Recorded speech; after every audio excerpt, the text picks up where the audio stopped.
ఆయన ఎంత చేసినా కూడా గ్రామం మీద మాత్రం నిజంగా చాలా ప్రేమ ఉండేది.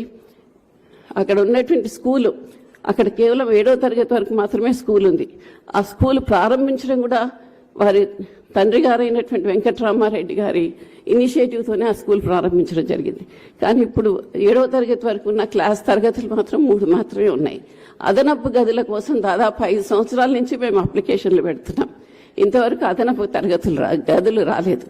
అందుకని చెప్పి నా స్కూల్ని పునరుద్ధరించడానికి దాన్ని ఒక హై స్కూల్ లెవెల్కో జూనియర్ కాలేజ్ లెవెల్కో తీసుకెళ్ళటానికి కూడా అవకాశాలు ఉన్నాయి.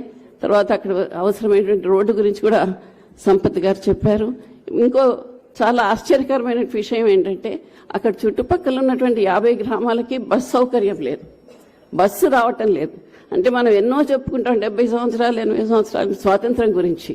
కానీ ఇది జరిగింది ఎందుకంటే మన తెలంగాణ వచ్చిన తర్వాత, మన బంగారు తెలంగాణ అని చెప్పుకునేటువంటిది 10 సంవత్సరాల నుంచి ముఖ్యమంత్రి గారిని కలుద్దాం.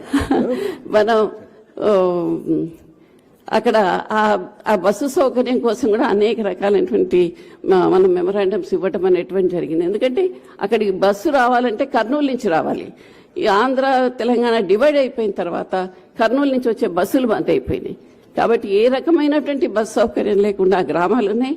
కాబట్టి ఈ సందర్భంగా ఇది కూడా ప్రత్యేకంగా ముఖ్యమంత్రి గారి దృష్టికి తీసుకెళ్లాలని చెప్పని అనుకోవడం జరిగింది.